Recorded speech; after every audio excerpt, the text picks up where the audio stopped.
Order, and the chair will recognize himself for an opening statement. The bills that we're going to consider this week continue our efforts to create jobs, build the architecture of abundance, improve public health, and modernize government for the innovation era.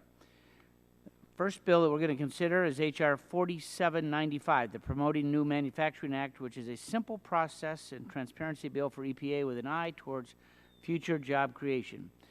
It seeks to remove unnecessary uncertainty in the permitting of new manufacturing projects, thereby facilitating an American manufacturing renaissance. Recent Goldman Sachs report noted that the vast potential of our newfound energy abundance, but added that permitting delays and regulatory uncertainty are stalling the downstream investments in energy infrastructure and energy-intensive manufacturing. Without this architecture of abundance in place, many of the benefits of our domestic energy supply will indeed be squandered. But with it, America can capitalize on both the upstream and downstream opportunities for economic and job growth. That is where the Promoting New Manufacturing Act really does come in. Its key provision requires that the necessary implementing regs and guidance be made available when a new air quality standard does take effect. In other words, the bill places a reasonable obligation on EPA to do their job so that companies applying for permits can then do theirs. The result would be fewer delays for job-creating projects and indeed faster adoption of new air quality standards. So let me emphasize again that no substantive environmental provisions are being changed, none. The only thing that changes is the speed by which new standards are implemented, and I want to thank in particular Steve Scalise for his sponsorship of H.R. 4795 and urge all my colleagues to support this job-creating measure. We'll also build on our bipartisan energy efficiency successes by considering a bill authored by Representatives Adam Kinzinger and Jerry McNerney that will identify cost-effective opportunities for federal agencies to use energy and water more efficiently. The House has had a good record of success in promoting energy efficiency, and it is my hope that our approach will be embraced by Harry Reid in the Senate as a path forward to tangible events and results in it to advance the efficiency as part of our all-of-the-above efforts. The committee will also consider a package of health bills that demonstrate the continued bipartisan accomplishments of the Health Subcommittee in their efforts to come together to improve the public health and safety for all Americans. H.R. 4299, the Improving Regulatory Transparency for New Medical Therapies Act, was introduced by Chairman Pitts and Mr. Pallone. Currently, for a new drug that could be abused, there is no deadline for the DEA to make a scheduling decision after receiving FDA's recommendation. The delays in DEA's decisions have increased significantly in recent years, and this bill would fix the problem by providing more predictability and clarity around the DEA's review of scheduling decisions for these products. H.R. 4069, the Ensuring Patient Access and Effective Drug Enforcement Act, was introduced by Representatives Marino, Vice Chair Blackburn, Representative Welch, and Representative Chu. The bill would help us in our fight against the prescription drug abuse crisis by establishing a collaborative and coordinated approach among government agencies and stakeholders. H.R. 4631, introduced by Representatives Chris Smith and Representative Doyle, would continue important autism-related research, early identification and intervention, education, and the activities of the Interagency Autism Coordinating Committee. It is so important that we continue to support those with autism spectrum disorders and their families by supporting this bill and passing H.R. 4631. We have been working closely with the Senate, very close, and we will have an amendment to the bill that reflects our work on that important legislation. I would urge all of my colleagues to support these common sense energy and health bills.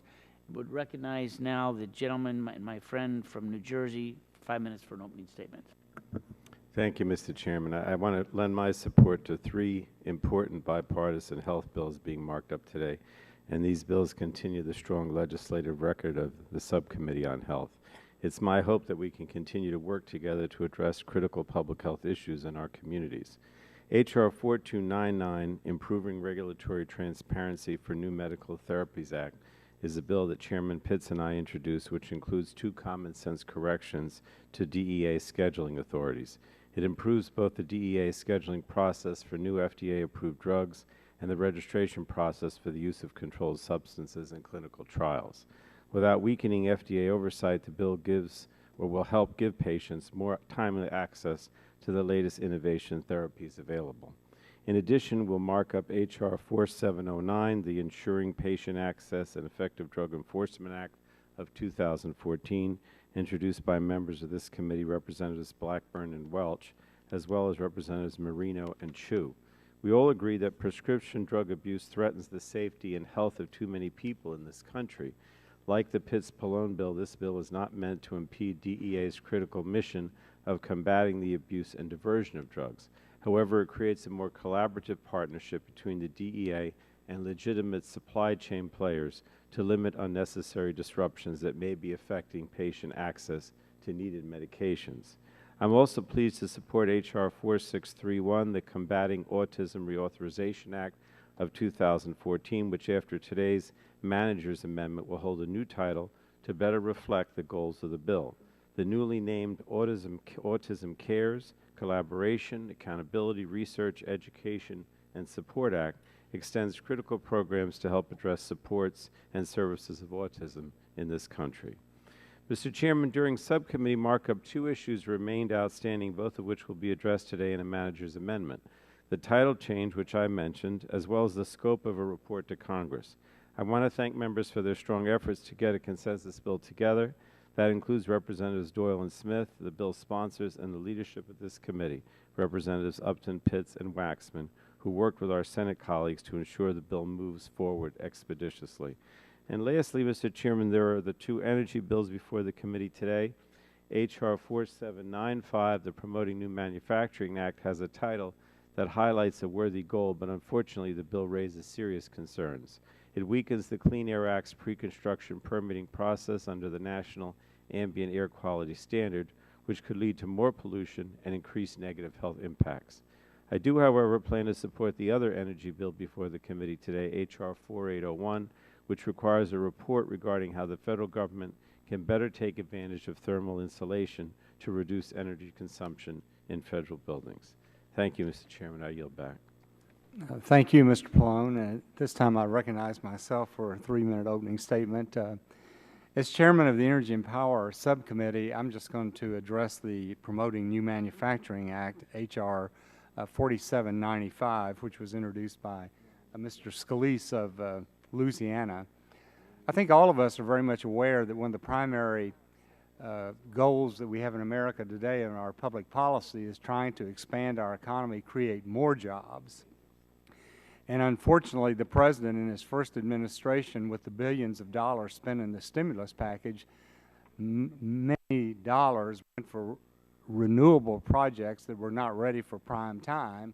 A lot of them went into bankruptcy, and that is one of the reasons, not the only reason, but one of the reasons we still have an economy that is sputtering along, and our unemployment has remained higher than was anticipated for a long time.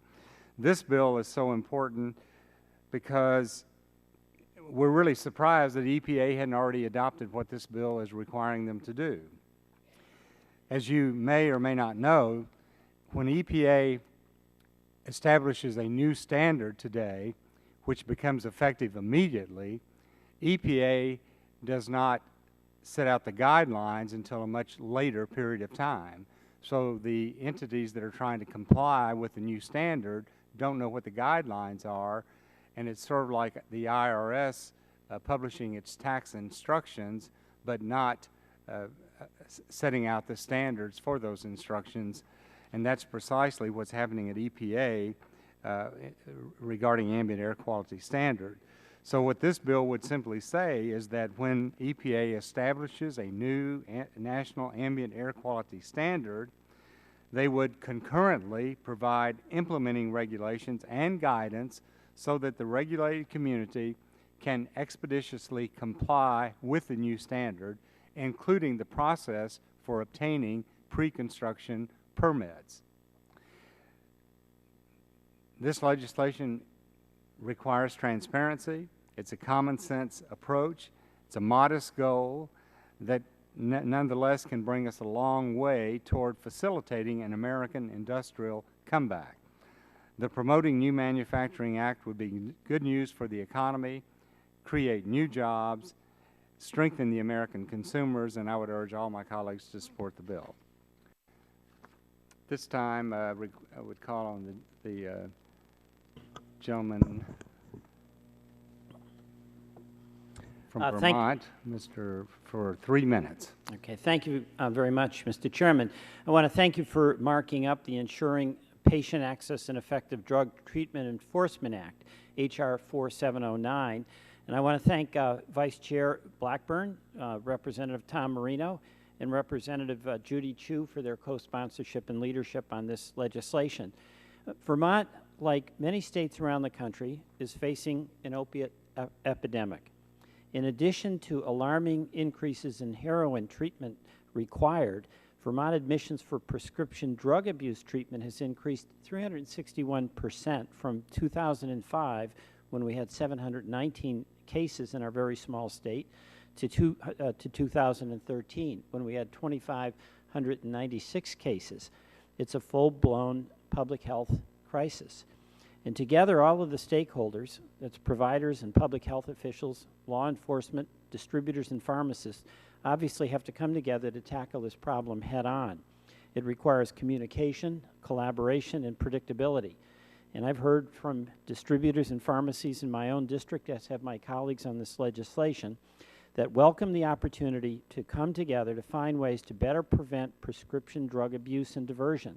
They too see the impact that this epidemic is having on their communities. And today, distributors in my state of Vermont, like Burlington Drug Company and local pharmacies, face unpredictable enforcement from the DEA. These are good folks trying to do a good job, and they are in favor of enforcement, but it's got to be predictable. This can lead to disruptions in the supply chain, which can then limit patient access to legitimate prescription drugs. This bill will encourage that collaboration between law enforcement, members of the supply chain, and public health providers and officials, while ensuring that patients have access to the treatment their doctor has prescribed. I look forward to the markup of this important bill. Mr. Chairman, I yield back. Mr. Welch, thanks so much. At this time, I'll recognize the Chairman of the Health Subcommittee, Mr. Pitts, for a 3-minute opening statement. Thank you, Mr. Chairman. I'm very pleased that the 3 bipartisan bills the Health Subcommittee marked up on May 28th are being brought before the full committee for consideration. For the sake of time, I'll limit my remarks to H.R. 4299, the Improving Regulatory Transparency for New Medical Therapies Act, which I and Ranking Member Pallone introduced on March 26th of this year. H.R. 4299 seeks to improve the transparency and consistency of DEA's scheduling of new FDA-approved drugs under the Controlled Substances Act and its registration process for manufacturing controlled substances for use in clinical trials. Ultimately, this will allow new and innovative treatments to get to patients who desperately need them faster. It now takes, on average, well over $1 billion and 14 years from the time a drug is discovered to the time of approval. This committee has taken steps to provide more transparency and consistency in the drug approval process through the Prescription Drug User Fee Program and a commitment to review goals embedded in the PDUFA agreements. However, drugs that contain substances that have not been previously marketed in the U.S. and that have abuse potential must also be scheduled under the CSA by the DEA before they can begin marketing their product. But under the Controlled Substances Act, there's no deadline for the DEA to make a scheduling decision, and the delays in DEA decisions have increased nearly 5-fold since 2000. This lack of predictability in the timing of DEA scheduling decisions leads to unnecessary uncertainty in the drug development process and needless delays in patients' access to new therapies.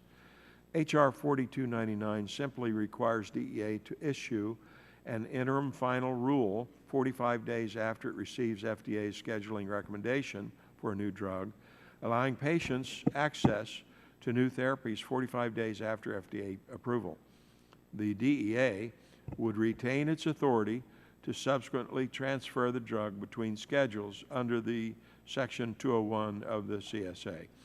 This bill also establishes a timeline for DEA to grant approval of manufacturers' applications to register control substances not yet approved by the FDA to be used in clinical trials, allowing companies to properly plan clinical trial schedules for prospective new therapies. This provision will get products to the market faster because innovators will be able to get clinical trials underway in a timely and predictable way, which is critical to drug developers and patients alike.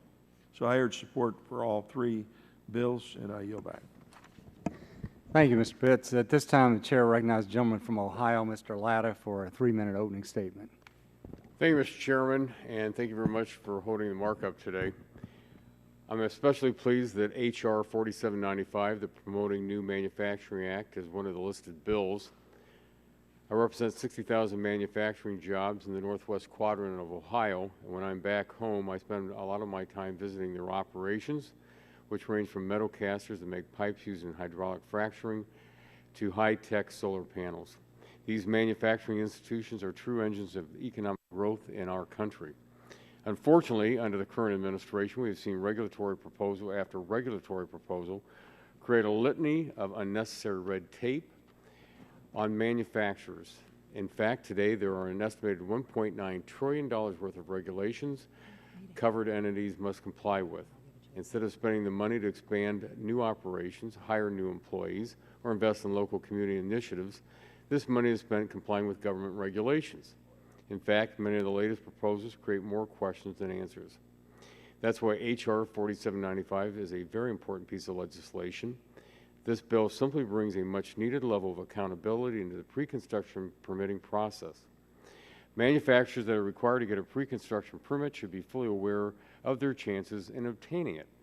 This bill brings transparency and timeliness and a degree of public awareness that will undoubtedly improve this regulatory process. I thank Mr. Scalise for his leadership on the issue. I also support the health-related bills before us today, especially I'm pleased to see the movement of H.R. 4709, which will create more collaboration between the DEA, FDA, and HHS in addressing the prevention of prescription drug abuse. This is an ever-growing problem not only in Ohio but across the country. We need to be looking at all avenues to help end this epidemic. I urge my colleagues' support on all these bills before us today. I thank the chairman. I yield back. Thank you, Mr. Ladd. At this time, the chair recognizes the gentleman from Illinois, Mr. Kinzinger, for 3 minutes, and he's one of the authors of H.R. 4801, which will be marked up tomorrow. Well, thank you, Mr. Chairman, and I want to thank the chairman, ranking member, and their respective staffs for helping Congressman McNerney and myself bring forward the Thermal Insulation Efficiency Improvement Act. They've been extremely helpful throughout this whole process. Today, millions of gallons of water and energy are wasted due to heating and cooling losses that could be prevented through the increased use of thermal insulation. And I believe a major part of our job in this committee is to help identify opportunities in which we can maximize energy and water efficiency through the minimization of waste, especially in our federal facilities. With the federal government being the single largest consumer of energy in the country, the potential savings from the increased use of thermal insulation are significant and enough to warrant some attention. For example, we've seen the benefits of mechanical insulation maintenance in commercial buildings. We've seen what that benefit can be, with savings potentially topping $4.8 billion annually. That's enough energy savings to light nearly 4 million homes per year. Up to this point, there have been some small-scale studies showing the benefits such insulation can have on water and energy resources that are otherwise being wasted. The potential increase in energy efficiency is tremendous and can be seen with mechanical insulation, but this has not yet been demonstrated on a large scale. That's why I introduced H.R. 4801 with my friend from California. This legislation takes a step in the right direction to show not only the private sector the benefits of thermal insulation, but to show the federal government how it can increase the energy efficiency and cost savings of these systems in federal facilities. It does this by having the Department of Energy compile a study on the impact of thermal insulation on both energy and hot and cold water systems in federal buildings. I believe the addition of thermal installation to the proper systems in our federal facilities is both a relatively simple yet cost-effective way to reduce heat gains and losses. Estimates also show that thermal insulation saves up to 500 times more energy over its lifespan than its costs, which translates into fairly generous returns on energy efficiency. Simply put, thermal insulation saves energy, water, and money. And lastly, I want to thank Congressman McNerney for his work on this legislation, and I urge its passage, and I yield back. Thank you very much, Mr. At this time, the chair will recognize the vice chairman of the full committee, Ms. Blackburn of Tennessee, for 3 minutes. Thank you, Mr. Chairman, and I want to thank our subcommittee chairs and Chairman Upton for going ahead and scheduling this markup. We know there are some bills that do need to come forward. It's nice that we have bipartisan bills, and the prescription drug abuse bill is one of those that H.R. 4709 is bipartisan. I've been pleased to work with my colleagues Marino, Welch, and Chu in offering this, the Ensuring Patient Access and Effective Drug Enforcement Act of 2014. Our legislation specifies that the phrase, and I'm quoting, consistent with the public health and safety, end quote, corresponds to a substantial relationship to preventing diversion and abuse of controlled substances. We also further define imminent danger by providing clarification and harmonizing the Controlled Substances Act with other statutes using imminent danger standard, such as the Federal Mine Safety and Health Act. Why do definitions matter? Because Congress and this committee has a responsibility to make sure that the law is crystal clear for both DEA and legitimate businesses who want to understand what the rules are so they can do the right thing. This bill will ensure that everyone is on the same page. We also require a report which will give government, public policy, and industry the ability to collaborate and provide recommendations to Congress on initiatives to reduce prescription drug diversion and abuse. Our bill lists that other public health care providers should be consulted in preparation for the report. I would like to encourage DEA to reach out to long-term care providers and other specialty care groups so that they can report the patient access issues that these different entities face. I yield back my time, and I thank you for yielding. Gentlelady yields back the balance of her time, and seeing no one seeking recognition for an opening statement, the chair would now call up H.R. 4795 and ask the clerk to report. H.R. 4795 to promote new manufacturing in the United States by providing for greater transparency and timeliness in obtaining necessary permits and for other purposes. Without objection, the first reading of the bill is dispensed with, and the bill will be open for amendment at any point. So ordered. Now, for the information of members and staff, we're now on H.R. 4795. The committee will reconvene tomorrow at 10 a.m., and I would remind members that the chair at that time will give priority recognition to amendments offered on a bipartisan basis. So I look forward to seeing all of you tomorrow, and without objection, the committee now stands in recess.